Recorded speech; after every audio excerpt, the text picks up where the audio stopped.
Este é o Mosteiro de Santa Maria da Vitória, mais conhecido em todo o mundo como Mosteiro da Batalha.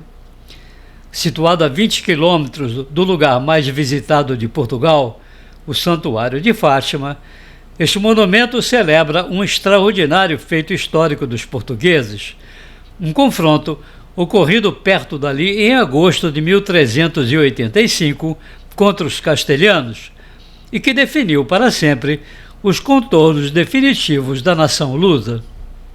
Consta a lenda que, ao final da batalha, o rei português ordenou ao seu melhor arqueiro que disparasse uma flecha para o céu. O local onde a flecha caísse seria o sítio de construção do mosteiro. Ordem dada, ordem cumprida. A construção começou em 1386 e levou quase 2 séculos para terminar, passando pelos reinados de 7 reis e absorvendo os estilos e os maneirismos arquitetônicos de todo esse tempo, o que dá a esse monumento a intrigante e majestosa beleza que o compõe e que desperta uma profunda admiração em quem o visita.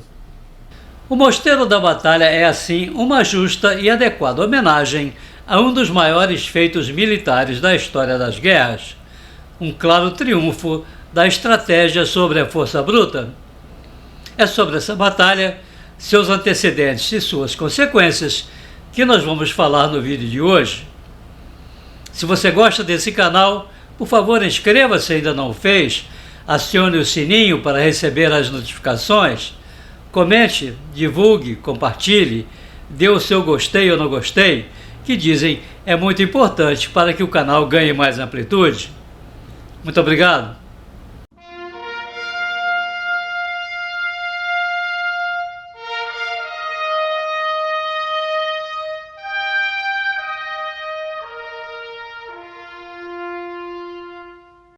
O processo de separação de Portugal do Reino de León e sustentação de sua independência nos séculos seguintes foi longo e tumultuado, e sempre assombrado pelo permanente desejo espanhol de hegemonia sobre toda a Península Ibérica. Desde a Batalha de São Mamede em 1128, quando Afonso Henriques derrotou as pretensões de sua mãe Teresa de Leão de unir o condado portucalense ao Reino da Galícia, até meados do século XIV, 200 anos depois, a existência do incipiente Reino de Portugal sempre se viu ameaçada, independente de sucessivas guerras, tratados e acordos para ser garantida. Na verdade, mesmo conseguindo prevenir a absorção do condado pelo Reino da Galícia nos anos seguintes a 1128, Afonso Henriques ainda levaria 11 anos para consolidar sua independência. Em 1139, numa ousada campanha contra os muçulmanos, que nessa época ainda dominavam grande parte da península, ele consegue, ao derrotá-los na Batalha de Ourique, estender o território do novo reino, antes limitado pelos rios Minho e Douro, até o rio Mondego. Estabelecendo sua capital em Coimbra e afirmando-se como rei dos portugueses, Afonso Henriques, agora Afonso I, consegue, finalmente, obter o reconhecimento necessário, tanto dos reinos espanhóis como da Santa Sé, da existência de Portugal. Nos anos seguintes, em várias campanhas, Afonso I conseguiu empurrar as fronteiras do reino mais para o sul, conquistando Lisboa e tomando aos mouros toda a região que ia de Leiria ao Alentejo. Em 1249, já sob o reinado de Afonso III, o domínio português chegou ao Algarve Mourisco. Mas é somente em 1297 que, pelo Tratado de Alcanísio, assinado com os reinos de León e Castilha, o reino português define finalmente seus contornos geográficos, sua organização política e sua identidade. Permanecendo até os dias atuais, são as mais antigas fronteiras inalteradas do mundo. Mas a coisa não pararia por aí. Ao longo de quase todo o século XIV, as relações com os vizinhos espanhóis passariam por várias situações, alternando tentativas de convivência diplomática, acentuada por casamentos arranjados entre as casas reais, até rusgas de fronteira e conflitos armados. Tudo isso em meio à terrível hecatombe da peste negra que atingiu Portugal em 1348. Mesmo antes da chegada da peste, desavenças internas ocorridas durante o reinado de Dom Dinis entre seu filho Afonso e seus irmãos bastardos quase desaguaram numa cruel guerra civil e puseram em risco a unidade do reino. Uma situação que aguçou o apetite de Castela e uma nova tentativa castelhana de dominação desencadeou o novo enfrentamento armado em 1334. A partir daí, um período de instabilidade instalou-se e, embora tanto Portugal como Castela unissem seus esforços esporadicamente para combater o Islã, ainda presente em grande parte da península, uma paz duradoura entre os dois reinos ficava cada vez mais distante. A situação deteriorou-se ainda mais a partir de 1367, quando Dom Fernando, neto de Afonso IV, assumiu o trono de Portugal. Inconstante, característica que acabou por se tornar seu apelido mais famoso, Dom Fernando tinha pouca aptidão para reinar. Segundo cronistas da época, dirigia seus interesses mais para sua predileção pela caça e pelas mulheres. Para complicar, Dom Fernando apaixonou-se por uma mulher casada, Leonor Teles de Menezes. Contra a opinião de todos os seus conselheiros e a insatisfação do povo, ele forçou a dissolução do casamento de sua amada para com ela casar-se. Sua impopularidade aumentou quando, em 1383, após 2 décadas de guerra e acordos mal alinhavados com Castela, Dom Fernando ofereceu sua única filha, Dona Beatriz, em casamento a Dom Juan I, soberano do Reino Espanhol.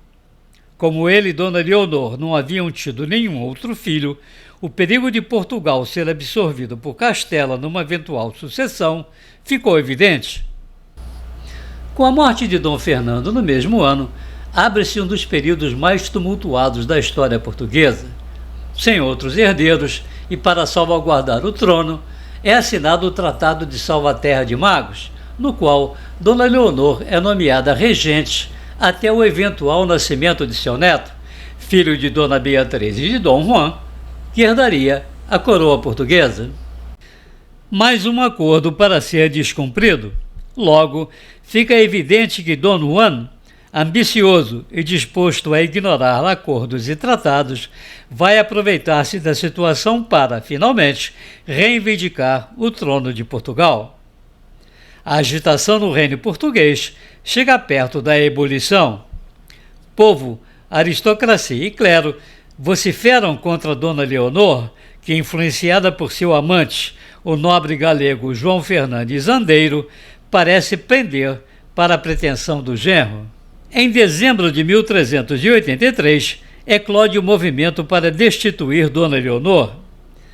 A liderança da revolta recai sobre um irmão bastardo de Dom Fernando, João, que havia sido nomeado mestre da Ordem de São Bento de Avis, uma ordem militar católica criada no século XII. Acompanhado de vários seguidores da burguesia e da nobreza, em janeiro de 1384, ele invade o Paço de Lisboa e mata Fernandes Andeiro. Leonor abandona a capital e João assume a regência em seu lugar. Em abril de 1385, João é eleito rei pelas cortes em Coimbra. Enquanto tudo isso acontecia, Dom Juan de Castela resolveu fazer valer os direitos de sucessão que imaginava ter pela força. Em 1384, valendo-se da instabilidade reinante em Portugal e com o objetivo de impedir a revolta liderada por João de Avis, ele invade o país. Numa primeira fase, os castelhanos são neutralizados em sua tentativa de penetração pelo Alentejo, sendo derrotados por uma força portuguesa muito inferior na Batalha dos Atoleiros.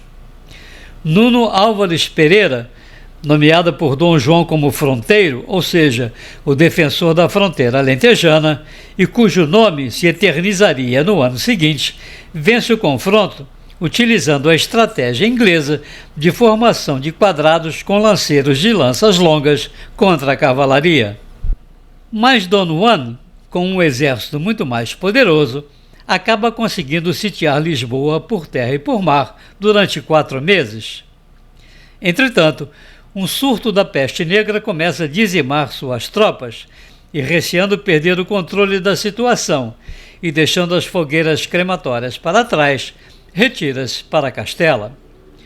A ameaça desaparece, mas não por muito tempo. No ano seguinte, em agosto de 1385, ele volta. Seu exército agora é maior e mais poderoso. A ordem é deslocar-se rapidamente e atingir Lisboa.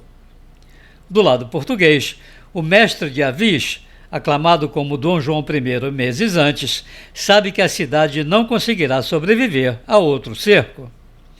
Tem de confrontar o inimigo antes que ele chegue ao litoral. Mas onde? E como? As forças são cruelmente desproporcionais. Dom Juan traz 40.000 homens, os melhores do seu reino, soldados profissionais e cavaleiros bem treinados. O máximo que Portugal pode contar é com 10.000, dos quais cerca de 4.000 são camponeses que nunca viram uma luta e portam apenas foices, pás e enxadas como armas. Aí entra em cena o talento. Chamado pelo rei português a comandar suas inferiorizadas tropas, o vencedor da Batalha dos Atoleiros, Dom Nuno Álvares Pereira, sabe que tem pelo menos uma vantagem no conflito que se avizinha: escolher onde. Quem visita o local descobre logo a esperteza de Dom Nuno. Aljubarrota é uma colina estreita, com acentuados desfiladeiros dos lados. Para atacar, os castelhanos teriam de escalar uma íngreme encosta. Mais ainda, ficariam de frente para o sol num quente dia de agosto. E é aí que os portugueses decidem esperar pelo inimigo. Os castelhanos avistam as tropas portuguesas na manhã do dia 14 de agosto, estacionadas no Planalto de Aljubarrota. Numa primeira avaliação, cogitam desviar-se, contornando a elevação. Prevendo essa possibilidade, os portugueses haviam previamente criado uma série de obstáculos nas encostas. As horas passam e o calor do verão começa a sufocar muitos soldados das hostes de Dom Juan, desfalecendo dentro de suas armaduras. Entre os castelhanos, há aqueles que aconselham retroceder e esperar o melhor momento. Mas a opinião prevalente entre os nobres e cavaleiros de Castela é de que seria uma demonstração de covardia terem chegado tão perto e não atacar uma força tão inferior em número e poderio. A ordem é dada. Como era de praxe, a cavalaria investe em primeiro lugar. Sua vanguarda, entretanto, é forçada a funilar-se para galgar a encosta, e aí perde a vantagem dos números. Caindo em pequenas covas dissimuladas, cavadas na véspera pelos portugueses, os cavalos derrubam seus cavaleiros, agora à mercê dos arqueiros e besteiros de Dom João. A massa de cavalos destroçados e cavaleiros que procuram desvencilhar-se das montarias, que se forma rapidamente, passa a funcionar como uma barreira para os atacantes que vêm atrás, embolando as diversas ondas humanas, alvos fáceis para os portugueses. Os poucos que chegam ao topo são impiedosamente trespassados pelos lanceiros de Dom Nuno. A confusão desnorteia o exército castelhano. Uma arremetida final ainda consegue penetrar no centro da formação portuguesa, mas as alas laterais da retaguarda de Dom João fecham-se sobre ela. O dia está terminando e o poderoso exército de Castela está aniquilado. Ciente da derrota, Dom Juan ordena a retirada. A população das redondezas mune-se de qualquer coisa que tenha à mão, pedras, paus, ferramentas agrícolas, e dedica-se a dizimar os soldados em fuga. Os castelhanos não tentarão de novo, e Portugal sobreviverá. A partir desse momento, Dom João I reinará incontestado e dará início à mais fulgurante dinastia lusa, a dinastia de Avis, também chamada de a Ínclita Geração, que irá pôr em movimento a epopeia das descobertas. 150 anos após Aljubarrota, Portugal ter-se-á convertido na maior potência comercial do planeta, dominando territórios e rotas marítimas que cobrirão meio mundo, do Brasil a Timor. Aljubarrota é uma esquina do destino. Tivesse Dom Juan de Castela derrotado os portugueses, a expansão dos descobrimentos seria uma prerrogativa somente dos reinos de Espanha. E nós, hoje, estaríamos a hablar espanhol. Espero que tenham gostado do vídeo. Muito obrigado, um abraço e até a próxima.